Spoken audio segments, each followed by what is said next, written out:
The godfather of heavy metal and Prince of Darkness, Ozzy Osbourne, has passed away at the age of 76. He was just 19 when he started his career as the frontman of Black Sabbath. He also had huge success as a solo artist.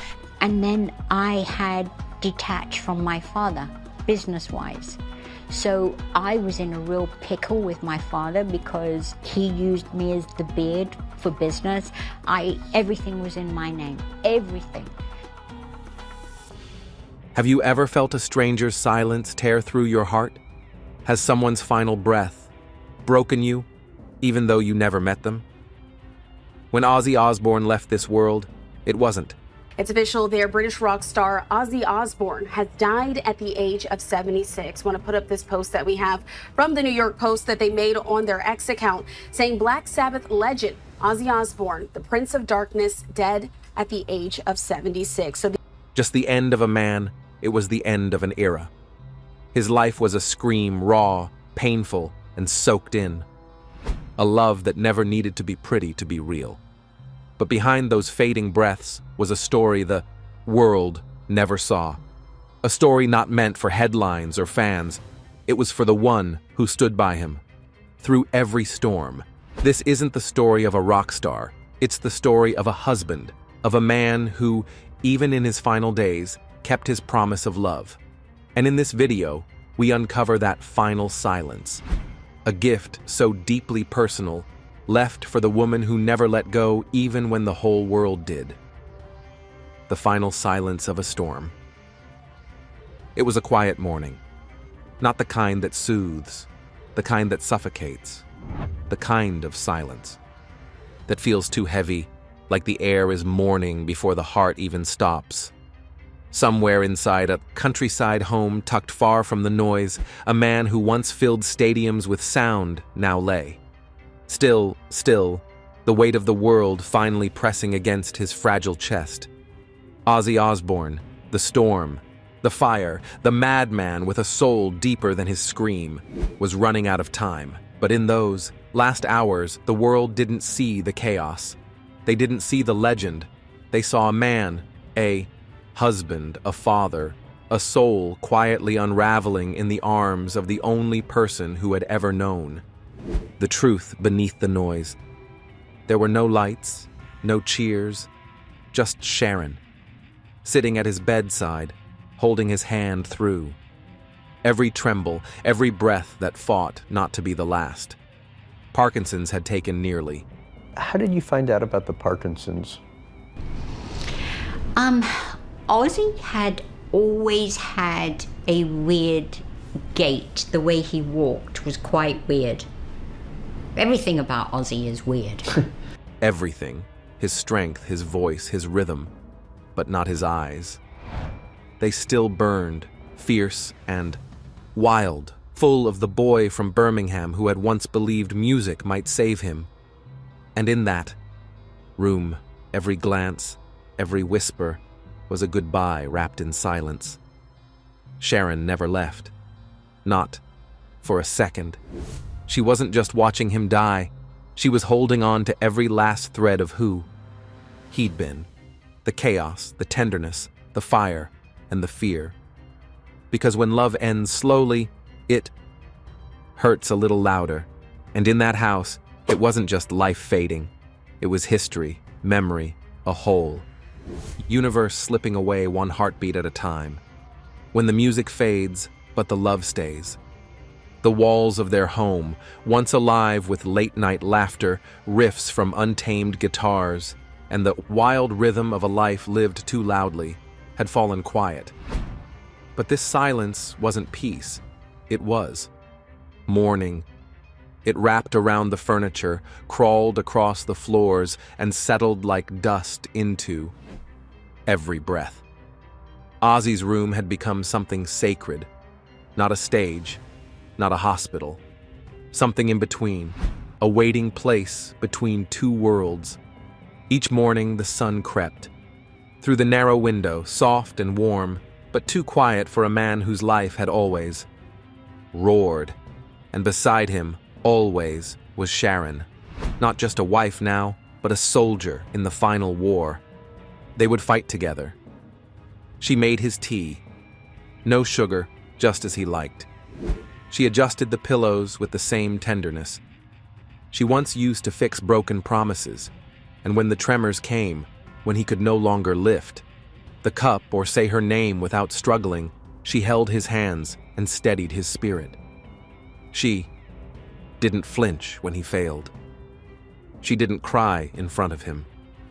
Her smile became her armor, not because she was strong, but because he needed her to be.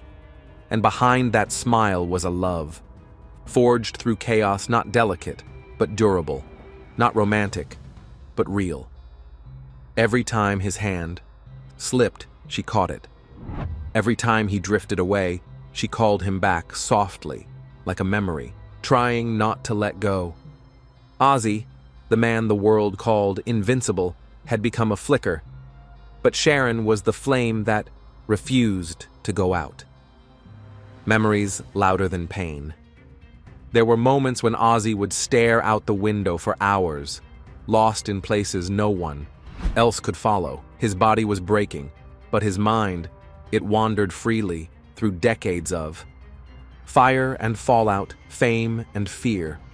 Sometimes he spoke, voice barely more than a breath. Do you remember that flat? No heat, no food, just dreams and dust. Sharon nodded. She remembered.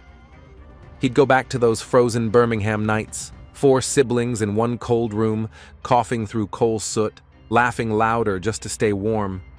He'd talk about the day he first heard John Lennon's voice and how it made something in his chest crack open. That's when the music started, not from speakers, but from somewhere inside him. He talked about the first rehearsal, the first roar of a crowd that made him feel like he was more than just poor, more than broken, like he mattered. I thought I'd puke, he chuckled weakly. One night. But they screamed for me, Sharon. They screamed. It didn't matter that his voice trembled now. The memories didn't. They came in waves, joy and shame, guilt and glory, highs that nearly killed him and the lows that almost buried him. And Sharon, she held each. Story like glass, fragile, sacred, irreplaceable. She read old letters, played home videos. Their children's voices echoed through the room. Giggles, songs, tiny hands once wrapped around his fingers.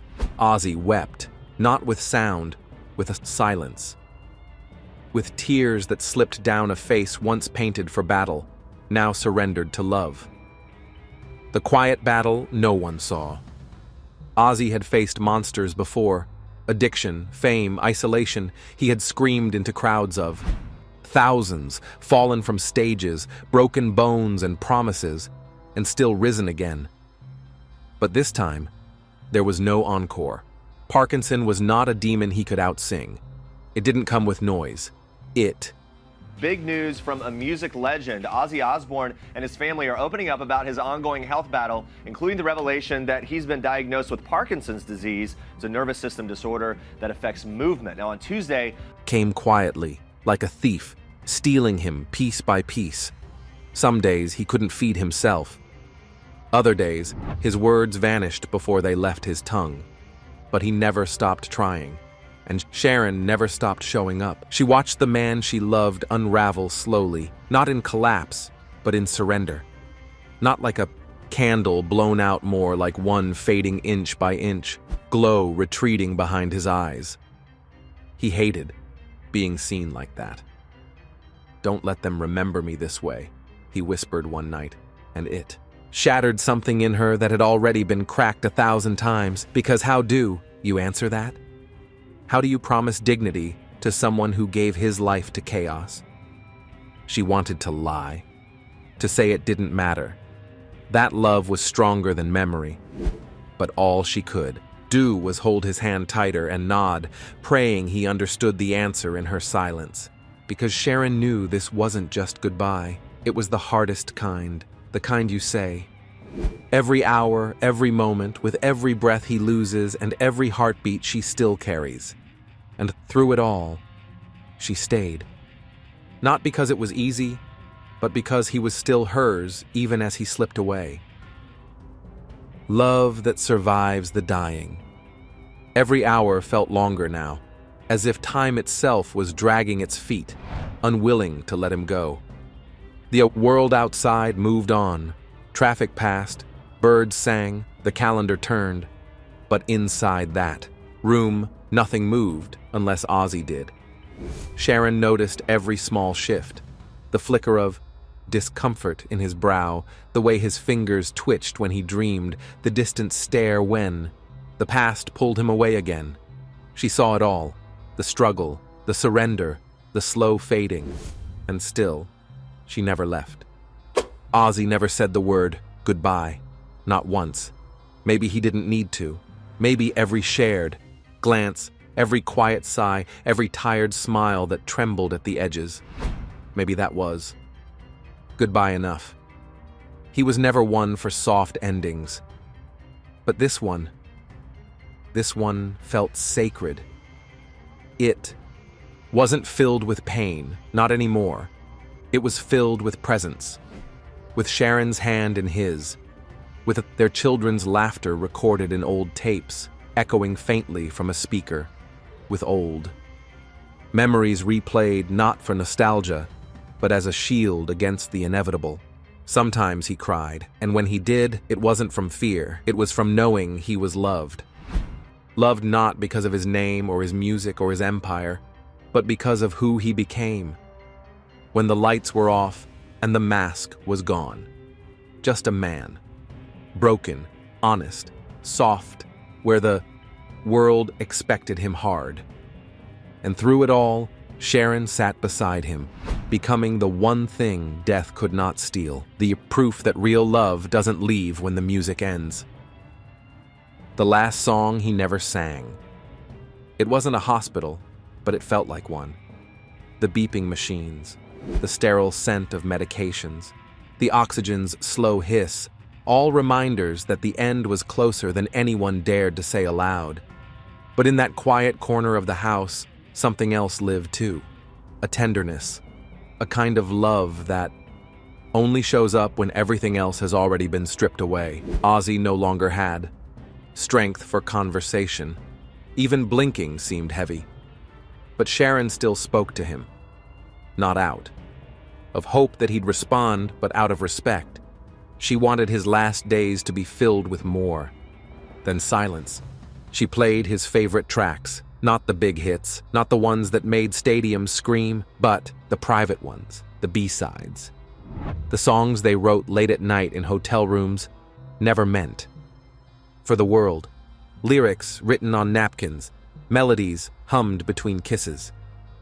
And sometimes, he'd close his eyes just a little tighter, as if the chords were reaching somewhere deeper than the pain. There was one unfinished song, a melody he never recorded, just a few bars scratched in a notebook from years ago. He told Sharon it was meant for her, but he never finished the words. And now the music lingered without closure, just like him, floating in the air, unfinished, unspoken, a love letter with no signature, a farewell with no voice. But Sharon understood, because real love doesn't need words to be heard. It lives in the silence, in the ache, in the spaces between the notes. When the world doesn't know he's leaving, to the outside world, he was still the Prince of Darkness, a name that once roared from speakers stitched onto leather jackets, chanted by millions. But behind closed doors, Ozzy was just a man counting sunsets. The public didn't see the shaking hands that struggled to button a shirt. They didn't see the weight loss, the bruises from simple falls, or the exhaustion that clung to him like a shadow. They didn't hear the sighs he let out at night when the cameras were off, or how Sharon would whisper, "It's okay, baby," even when it clearly wasn't. There were no press releases, no announcements, no farewell tour with fire and fog. This goodbye wasn't meant for headlines. It was private, personal, a soft vanishing act from a man whose life had once been nothing but noise. Sharon knew he didn't want pity. that wasn't how. He lived, and it wasn't how he wanted to be remembered. So she shielded him from the public, from the pressure, even from himself. But she couldn't protect him from time. And time was moving fast. Every few days, he would drift into sleep that felt too deep, too quiet. And every time he woke up, it felt like a small miracle, a bonus heartbeat, a borrowed breath. They'd hold hands and pretend the world wasn't changing, that the hallway didn't feel longer, the nights colder. But deep down, they both knew the final curtain was drawing closer, and no amount of love could hold it back. The day the laughter stopped. There was a time when laughter filled every corner of the Osbourne house. Loud, wild, unfiltered joy. The kind that felt chaotic, but alive. Ozzy's cackles would echo from room to room. The kind of laugh that came from deep in the chest, born out of madness and mischief. But now, the silence was heavier than any sound they'd ever known. The jokes stopped coming. The playful banter faded. Even the dogs stopped barking so much. It was as if the house itself understood what was happening, that joy had stepped aside to make room for grief. One afternoon, Sharon caught herself setting the table for two, even though Ozzy hadn't eaten. At the table in weeks, her hands froze mid-motion. She looked at the plate and whispered, "You're still here, aren't you? Not out of hope, out of habit. Love, after all, becomes muscle. Memory, when you've lived it long enough. Every hallway held echoes of his voice. Every chair remembered the weight of his presence. Even silence sounded like him. The children visited more often now.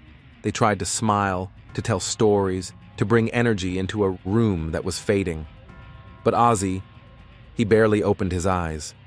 Sometimes a weak grin would flash across his face when one of them kissed his forehead, but it was fleeting, as if he was already halfway gone, not dead, just elsewhere. And Sharon, watching from the doorway, realized something devastating. The laughter wasn't missing. It had simply followed him into the place she couldn't yet reach. The night he asked if it was time. It was just after midnight, the kind of hour where the world is at its quietest, when shadows stretch longer and even the bravest hearts feel small. Ozzy lay still, barely moving, only the rise and fall of his chest betraying the silence. Sharon sat beside him, holding his hand like she always did, not tightly, not desperately, just gently, as if letting go would make it real. Then, in a voice so soft it barely pierced the stillness, he whispered, "Is it time?" It wasn't a question filled with fear. It didn't tremble. It didn't beg. It was calm, almost curious, like a man asking if his ride had arrived. Sharon's breath caught in her throat. There was no answer for. Something like that. Not one that wouldn't break her. She could have said no. She could have lied. But instead, she placed her hand on his cheek, looked him straight in the eyes, and said, "Not yet, my love, but I'll be here when it is." And he nodded. Slowly, peacefully, as if that was all he needed to hear. There was no panic, no tears, just an understanding that their time, the real, precious kind, was almost over. But in that moment, surrounded by stillness, he wasn't the icon. He wasn't the legend. He was just a man weary from the road, finally ready to rest. And Sharon, she was his final home, the place he would leave from, and the heart that would carry him after he was gone. When a voice fades, but love doesn't. He didn't speak much anymore, not because he didn't want to, but because the words just wouldn't come. His voice, once thunderous and wild, had faded into something barely more than a breath. It was strange, almost cruel. A man who had screamed to millions, now struggling to form a single sentence. But still, Sharon listened. She leaned in for every sound, every syllable, every blink that felt like a message, and even when he said nothing, she heard him. There was one day when the sun was pouring through the window, and the light hit his face just right, highlighting the lines time had drawn across his skin, the weariness in his eyes. He looked at her, just looked, and the way his gaze lingered said more than words ever could. It was gratitude. It was love. It was goodbye, without saying it. Sharon didn't cry. Not then. She didn't want him to see her fall apart, not while he was still trying to hold himself together. She smiled instead, smiled for him, because that's what you do when you love someone more than yourself. You become their strength when they've lost their own. And in those final days, she became his voice, his memory, his presence. Ozzy's body may have been failing, but his love, it never did. It clung to Sharon like a second skin. And even in silence, even in stillness, it screamed louder than any song he had ever sung. The goodbye that was never spoken. There's a strange kind of ache that lives in the space between two people who know the end is near, but refuse to name it. Ozzy and Sharon never said goodbye, not because they were in denial, but because they both knew when love is this deep, it doesn't need a final sentence. Some bonds are too sacred for endings. One morning, the air felt different, heavy, still. The nurses moved quietly. The house seemed to hold its breath. Sharon sat beside him, brushing back his thinning hair, humming an old melody they used to dance to in their 20s. Her voice cracked halfway through, but she kept going. Not for him to hear it, but for herself to survive it. He wasn't responsive that day. His eyes were closed, his breaths slower than ever. But she talked to him anyway. She told him about the garden, about the sunrise, about how proud she was of the man he had become and the family they had built. Her voice never shook, not once. Because if she broke, truly broke, she feared he'd feel it, and she wanted his last moments to be wrapped in peace. Then, just before noon, his fingers moved. Barely. Just a twitch. But it was enough. Enough. For Sharon to know he hurt her. Enough to know he was still there, holding on. Not for himself, but for her. Because real love doesn't leave when the body goes. It lingers until the soul feels safe to rest. When the world didn't know he was gone, the news hadn't broken yet. No headlines, no tributes, no black and white photos flooding. Social media. But in one quiet corner of the world, a light had gone out. Ozzy Osbourne, the legend, the storm, the fire, had slipped away, without making a sound. It wasn't dramatic. It wasn't loud. It was peaceful. So unlike the life he had lived, but maybe, just maybe, that was the point. Sharon sat alone in the room for hours afterward. No calls, no movement. Just her and the silence. She held his hand long after it had turned cold. Not to hold him back, but to let him go, gently. Like a mother placing her child down to sleep. She whispered things only he could understand. Things that didn't need the world's approval or explanation. Things that belonged to them and them alone. Outside, the sky stayed gray. The house stayed quiet. The world hadn't caught up yet. But Sharon didn't care. This moment wasn't for them. It was for the man who gave her his youth, his madness, his soul. The man who once sang into chaos and now had fallen into stillness. She didn't cry. Not yet. Because part of her still felt him. In the room, in the air, in the very beat of her heart. And she knew, long before the world would mourn him, she had already begun the hardest journey of all. Learning how to live without the man she never imagined life without. the weight of the empty bed. It was the first night without him. The bed felt twice as big and 10 times as cold. Sharon lay still on her side, the way she always did, facing the spot where Ozzy used to sleep. His pillow still carried the faint imprint of his head. His scent lingered like a ghost refusing to leave. And the silence, it roared. She didn't sleep that night. How could she? For decades, his breathing had been the lullaby that eased her into dreams.